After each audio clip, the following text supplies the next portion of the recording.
All right, welcome to Rock Vegas. It's Glenn Rockney. Sorry, that was a quick moment of silence because the Raiders took Alex Leatherwood at 17 overall. 17 overall. No, they didn't trade back. They didn't trade back a few spots, gather a few picks because they were locked in on their guy and understood where the rest of the league was going to take their guy. No. They sat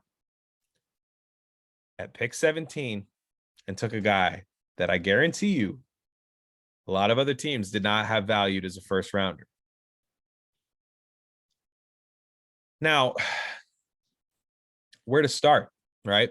Where to start? If you watched my live stream, shout out to everyone that did. I thought it was a really fun time being with them. It was some people were saying it was therapeutic, and I agree. It's good to talk to Raider fans, especially those who have lost confidence in the franchise. Which, draft wise, how could you have confidence, right? But it's tough. It's tough to deal with a franchise that constantly surprises you and not in a good way, right? This isn't like Khalil Mack falling to 5 overall and Reggie McKenzie taking him. I've been very critical of Reggie McKenzie, but Reggie McKenzie got that right. Guys fall to the Raiders all the time at 17. Today it happened. Christian Darrisaw and Kwity Paye were there. Matt Fallon was on with me on my live stream and was saying, like, hey,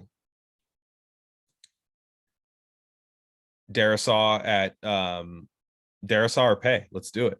The Cardinals took Zaven Collins, the pick before, right? At 16. The Cardinals take Zaven Collins, and we're like, damn, dude, what a dumb pick.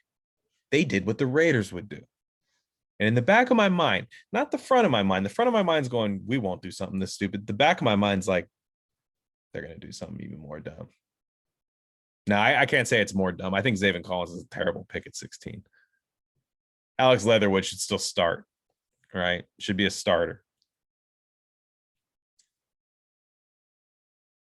But Alex Leatherwood, I mean, that's just not the pick anybody wanted at 17. I don't know anybody that pounded the table. There was a guy last year that wanted Henry Ruggs at 12 overall, right? He also bought a Mayock jersey.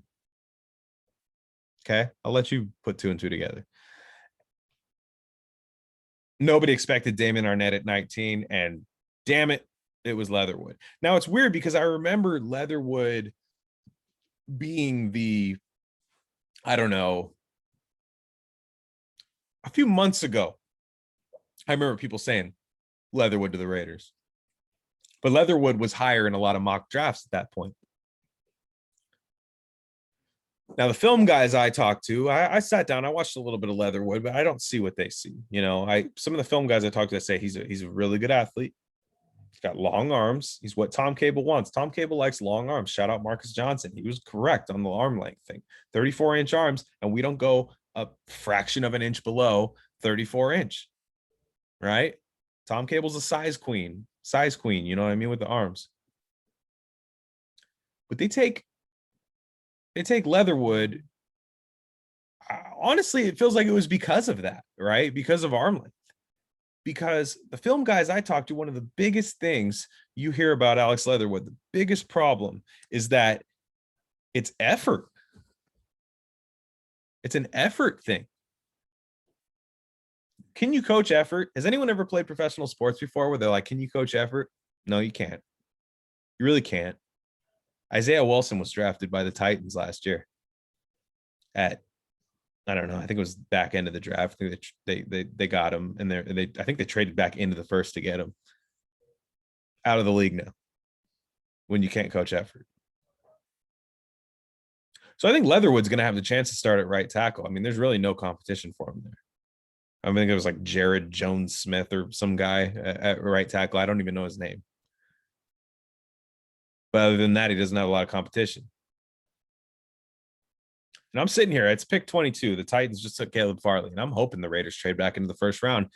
But at the same time, I hope they don't. I'm like, I don't want to see you guys make a pick for a while. Now, those of you who listen to this podcast, like I feel like you're on the same. Maybe you're not as negative as me, but you're probably pretty negative. How could you be positive about this franchise? It's tough, man. It's tough. Alex Leatherwood fills a starting spot, I think, right? He might start by default. That's the problem, right?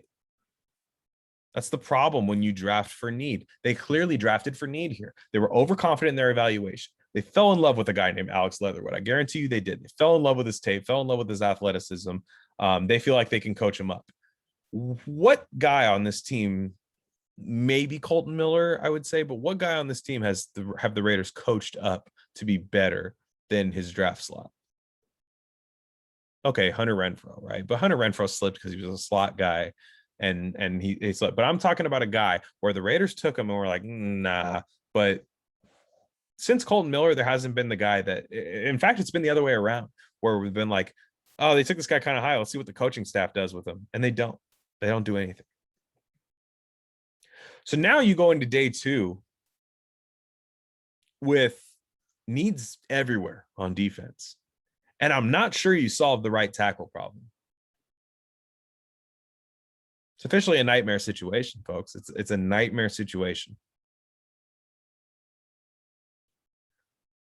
I don't know, and I'm sorry. This doesn't have the flow of my normal podcast. This doesn't have the rhythm or even the pep in it and stuff, because I'm recording this as the draft is still going on. We're 5 picks after the Leatherwood thing. I still got a little PTSD.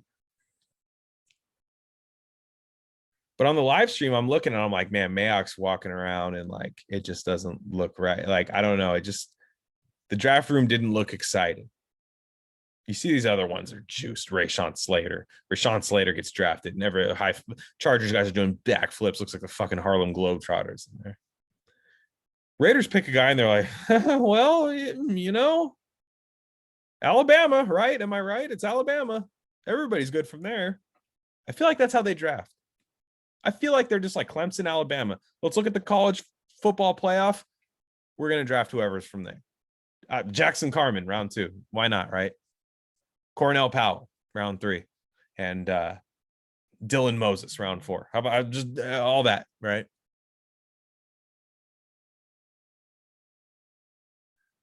Matt Fallon came on the live stream. Guy's sad, man. I want to buy the guy a gift right now. I want to send him an edible arrangements. Not like that. I'm not trying to be weird, but just, I don't know what to do. I don't know what to do. It's tough, dude. I'm going to have a Jets fan coming on here. Him and I have a little Twitter thing going back and forth. And I said, hey, after the draft, come on. I'm going to have you come on and we're going to talk about the Raiders draft versus the Jets draft. And I'm like, fuck. I don't even love their draft, but they got Vera Tucker and Wilson. I mean, it makes more sense than what the Raiders did. It hurts, man. It hurts. That's why I drink a lot of beer. Look at this guy behind me, man. If you're watching on YouTube, I have the Cleveland Furl guy. I didn't change my Abby. I'll never change my Abby. But I have the Cleveland Furl, like, what the fuck face? I have that guy, plus the Raider Cody looking guy in the other side over here as my background. And I'm going to keep it there for all the draft. This sucks, man. The draft is like I look forward to it every year. Even this year, I felt great going into it. Some people said they weren't into it this year. Hey, good for you. But damn, man, like, what can we do? What can we do? I can't go to another team. Other people are saying, oh, I'm going to be a Niner fan now. I'm going to be this fan now. I'm going to be this fan now. 1, I don't believe them. And 2, I just know I can't do it. Too invested in this. I would have left in 2007. I would have left in 2009. I would have left in when Jason Campbell broke his collarbone and they traded 2 first-round picks for Palmer and set the franchise back. I would have left after, trading for Matt Flynn and it just, I don't know, man. It doesn't, it's tough to get excited, and we'll see. I feel like the drafts get better sometimes once the pressure's off in the first round. But these first round picks are so valuable nowadays. First round picks are slotted rookie contracts. First round picks are guys that you can build around. And you're supposed to, and look, the Raiders drafted at a valuable position, right? They drafted at tackle. Tackles get paid, so you got cheap at a valuable position. Cool. You want spin zone on that? Sure. Thanks, Glenn. Thanks for helping me sleep at night. So I don't have to sleep with my thumb in my mouth, crying on my pillow. All right, there you go. I got it. Take a good player while you do it, right? I really thought they were going defense there. Thought it was defense or Darisaw. I was ready for Caleb Farley. I was ready for Caleb Farley, where I was like, yeah, all right, let's hope the medical checks out. Titans got him at 22. Even Jamin Davis, can't remember. Don't really have to learn how to say his name. He's not on the Raiders. Gets drafted by the Washington football team at 19. And I was like, I was going to get ready for that crazy ass shit. Like, oh man, they drafted Jamin Davis. Oh, I'm pissed off here. Somebody asked me in the live stream, are you more mad about this or if they reached on Davis? And I said maybe Leatherwood's better at the time, but obviously other teams valued Jamin Davis there. And look, I understand maybe that's not a fair critique. Maybe Washington wanted Alex Leatherwood. We'll never know. But damn, they always take the guy with like no buzz. Like no buzz. Oh, this guy's shooting up draft boards. This guy's like plummeting, dude. This is an effort concern. You drafted a guy with an effort concern, and you have a coaching staff that I don't trust. So I'm going to keep it short and sweet. Look, I don't want to dwell on it. I'll be back tomorrow. Maybe tomorrow. I got another podcast going on at night. But maybe I'll do another reaction after day 2 and 3 or round 2 and 3 tomorrow. Now the Vikings took Darisaw. They traded back and took Darisaw. You want to talk about a great draft pick that is? Unbelievable. Unbelievable, dude. Leatherwood over Darisaw. That's going to be one that haunts us, in my opinion. Colts got Kwity Paye. Raider got Alex Leatherwood. I'm at Glen Rockney. The YouTube channel is Rare Candy. It's not Glen Rockney, it's Rare Candy. Got another podcast called Rare Candy at Rare Candy Pod 1 on Twitter. That's something completely different for sports. Follow at Glen Rockney. And yeah, I want to be the positive guys. I understand a lot of people listen to draft podcasts after the fact to be talked into their team's pick. I'm just not the guy. I'm sorry. I might be able to do it for the other ones. Maybe I'll be happy after tomorrow. I felt good after they drafted Brian Edwards last year. Tanner Muse, not so much, but I felt good about it.